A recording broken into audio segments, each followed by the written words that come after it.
লাইলাতুন নিসফি মিন শাবান প্রচলিত শবে বরাত উপলক্ষে আমাদের করণীয় কি? বিশেষ করে এই রাতে মসজিদে ওয়াজ মাহফিল, দোয়া দরুদ, ইবাদত বন্দেগী এবং নানা ধরনের খানাদানার আয়োজন করা হয়। কোরআন সুন্নাহর আলোকে এগুলো ঠিক কিনা জানালে উপকৃত হব। ভাইরা আমার, লাইলাতুন নিসফি মিন শাবান যেটাকে আমরা শবে বরাত বলি, এই লাইলাতুন নিসফি মিন শাবানে আল্লাহ তাআলা হিংসুক এবং মুশরিক ছাড়া বাকি মানুষদেরকে, বাকি মুসলমানদেরকে আল্লাহ তাআলা সাধারণ ক্ষমা ঘোষণা করেন মর্মে একটা হাদিস আছে। এছাড়া আরো বেশ কিছু হাদিস আছে যেগুলোর কোনো না অনেকগুলো সনদের মধ্যে কিছুটা দুর্বলতা আছে, কিন্তু মোটের পরে এ রাতের ফজিলত সুসাব্যস্ত এবং প্রমাণিত। কিন্তু এর মানে এই নয় যে এই রাতকে কেন্দ্র করে আমরা যা করি আমাদের দেশে তার সব সঠিক। আমাদের দেশে লাইলাতুল বরাতে মানুষের যে ভিড় মসজিদগুলোতে, এটা তো ভালো জিনিস যে মানুষ মসজিদে আসছে, কিন্তু অন্যদিন না এসে এই রাতে বেশি আসার কারণটা কি? লাইলাতুল কদর বেশি ফজিলতপূর্ণ নাকি এই রাত বেশি ফজিলতপূর্ণ? লাইলাতুল কদরের সাথে কোনো তুলনা চলবে? সেই রাতে মানুষ কি এত বেশি ইবাদতের চেষ্টা করে? তাহলে এই রাতে এত বেশি চেষ্টার রহস্যটা কোথায়?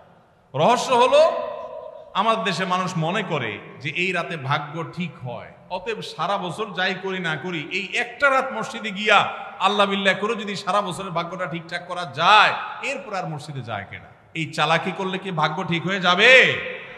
ভাইরা আমার, লাইলাতুন নিসফি মিন শাবানকে কেন্দ্র করে বহুবিধ বিদআত, বহুবিধ বাড়াবাড়ি, বহুবিধ কুসংস্কার আমাদের সমাজে আছে।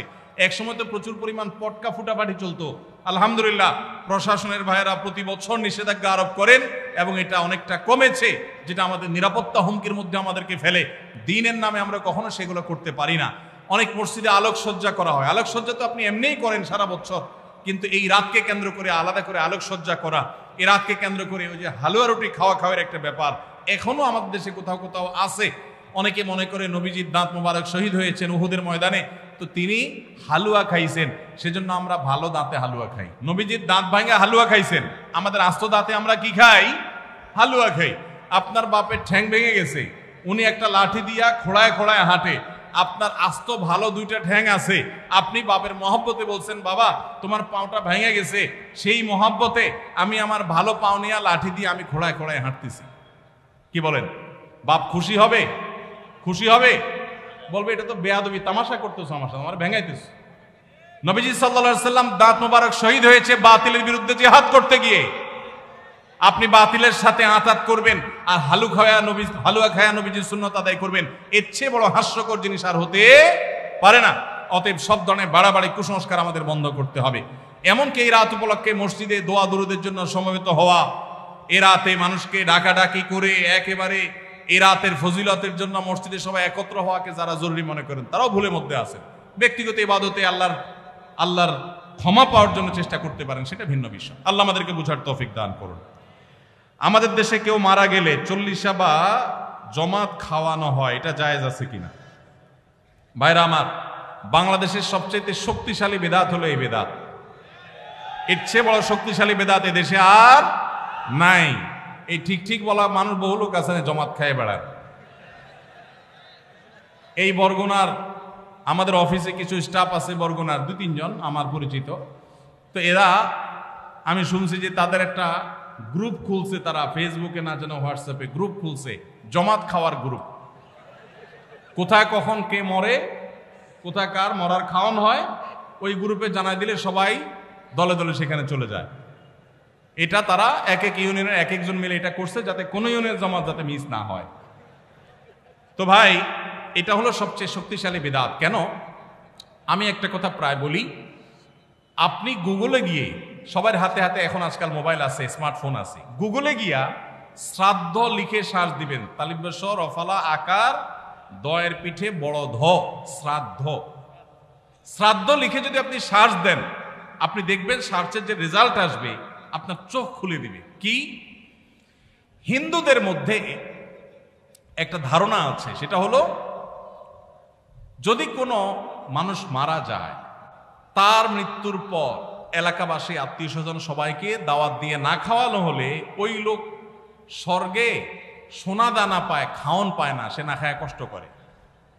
এই জন্য ওই লোকের জন্য যে খানা দানার আয়োজন করে ওই অনুষ্ঠানের নাম হলো শ্রাদ্ধ। ওইটার নাম কি ভাই? শ্রাদ্ধ। গুগল করে দেখেন, পেয়ে যাবেন হাতের কাছে। আমাদের সাবকন্টিনেন্টে যেহেতু হিন্দু ভাইদের সাথে আমাদের সামাজিক সহাবস্থান আছে, তারা তাদের ধর্ম পালন করেন। আমি তাওহীদবাদী, আমি ইমানদার, সেই জায়গা থেকে আমি শিরকে আল্লাহর নিকট সবচেয়ে অপরাধ মনে করে বাঁচার চেষ্টা করি, কিন্তু তারটা তিনি করেন, তারটা তিনি করে, এটা তার ব্যাপার। কিন্তু তাদের সাথে মিশার ফলে তাদের অনেক সংস্কৃতি আমাদের মুসলমানদের মধ্যে চলে আসছে, আমরা টেরও পাই নাই। এই যে মানুষ মারা যাওয়ার পরে যে খাওয়ার অনুষ্ঠান মৃত ব্যক্তির ওয়ারিসদের উপরে চাপানো হয়, এটা ওই শ্রাদ্ধ থেকে এসেছে। এটা ইসলামে নাই। ইসলামে আছে উল্টাটা। উল্টা কি? একটা মানুষ মারা গেছেন, নবী সাল্লাল্লাহু আলাইহি সাল্লাম বলেছেন অমুক মারা গেছেন, তার পরিবারের লোকদের জন্য তোমরা খাবারের ব্যবস্থা করো। কেন? কারণ তাদের রান্না করার মতো মানসিক অবস্থা নাই। আমরাও সেটা করি, অবশ্য আপনারাও করেন। কেউ মারা গেলে তার আত্মীয় স্বজন, তার ছেলে মেয়ে, বউ বাচ্চাদেরকে খাওয়ান দাওয়ান দেন, 2 দিন 3 দিন একটু খাওয়ান টাওয়ান পাঠান, এরপরে 40 দিনের দিন সুদে আসলে একসাথে উঠায় নেন। কি বলেন? খাবার পাঠান গামলায় করে একটু, আর খাওয়ার সময় গোটা গরুটা খেয়ে ফেলেন এলাকার মানুষ। বাপ মারা গেছে, আপনি খুশি না বেজার? খুশি না বেজার? আপনার মা মারা গেছে, আপনি খুশি না বেজার? যদি বেজার হন, খাওয়ানোর যত অপশন আছে, খাওয়ানোর যত উপলক্ষ আছে মানুষ খাওয়ানোর, এটা খুশি হয়ে না বেজার হইয়া? যেমন মানুষ বিয়ে করছে, খুশির চোটে অলিমা খাওয়ায়, এটা সুন্নাত। কারোর বাচ্চা হয়েছে, খুশি, এজন্য সে আকিকা খাওয়ায়। কারোর ছেলেটা পাস করছে, সে খুশি হয়েছে, এজন্য সে আটার দলা খাওয়ায়, মিষ্টি খাওয়ায়। কিন্তু আপনার বাবা মারা গেছে, আপনার তো মনের কষ্ট।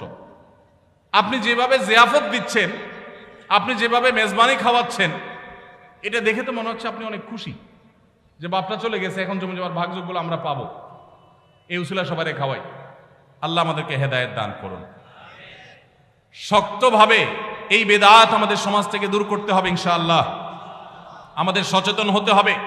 আপনার বাবা মা মারা গেছেন, ওনাদের জন্য আপনি কি করবেন? দোয়া করবেন, ইস্তেগফার করবেন, চোখের পানি ফেলবেন, দান সাদাকা করবেন। মাদ্রাসায় এতিম গরিব ছাত্ররা আছে, একবেলা খাবার টাকা দিয়ে দেন। মসজিদে কিছু ইট কিনে দেন, মসজিদের জায়গা কিনবে, সেখানে টাকা দিয়ে দেন। একজন গরিব মানুষকে কিছু টাকা দিয়ে দেন। মুর্দার তরফ থেকে সাদাকা করলে তার সব মুর্দা পায়, সেটা আপনি করেন। কিন্তু এই যে অন্য ধর্মের মানুষদের মতো করে খাবারের অনুষ্ঠান যেটা করছেন, এটা সুন্নাহর খেলাফ। সুন্নাহ হলো মৃত ব্যক্তির পরিবারকে খাওয়ানো, তাদের কাছ থেকে খাওয়াটা সুন্নাত নয়। আল্লাহ আমাদেরকে বুঝার তৌফিক দান করুন। মুশকিল হলো এটা যদি আপনি না করেন, আজকের ওয়াজ শোনার পর এলাকাবাসী বলবে অমুক লোকটা মারা গেছে, কি ছেলে মেয়ে রেখে গেছে, কারো একটা হাত ধোয়াইলো না। বলবে কি না বলেন? কেন আপনার হাত আরেকজন ধোয়াইতে হবে? আপনার হাত কি লুলা হয়ে গেছে? হ্যাঁ, আরেকজন হাত ধোয়াইতে হবে, নিজের হাত নিজে ধুতে পারেন না? হাত ধোয়ানো মানে খাওয়ান আর কি, তাই না? এলাকাবাসী বহু কিছু বলবে, কিন্তু আপনি অটল থাকবেন যে আমি ইনশাআল্লাহ এগুলা করব, আমার বাবার জন্য, মায়ের জন্য যেটা করলে সওয়াব হবে সেটা আমি করব। নবীজি সাল্লাল্লাহু আলাইহি সাল্লামের কাছে এক সাহাবী এসে বললেন, ইয়া রাসূলুল্লাহ, আমার মা মারা গেছেন, আফা আহুজ্জু আনহা, আমি কি তার পক্ষ থেকে হজ করতে পারি? নবীজি বলেছেন, নাম, অবশ্যই করতে পারো। এগুলো হলো সুন্নাত। আমরা সুন্নাত বাদ দিয়ে এখন বেদাতকে আলিঙ্গন করে ফেলেছি। আল্লাহ আমাদেরকে হেদায়েত দান করুন। আস-সুন্নাহ ফাউন্ডেশন, উম্মার স্বার্থে, সুন্নাহর সাথে।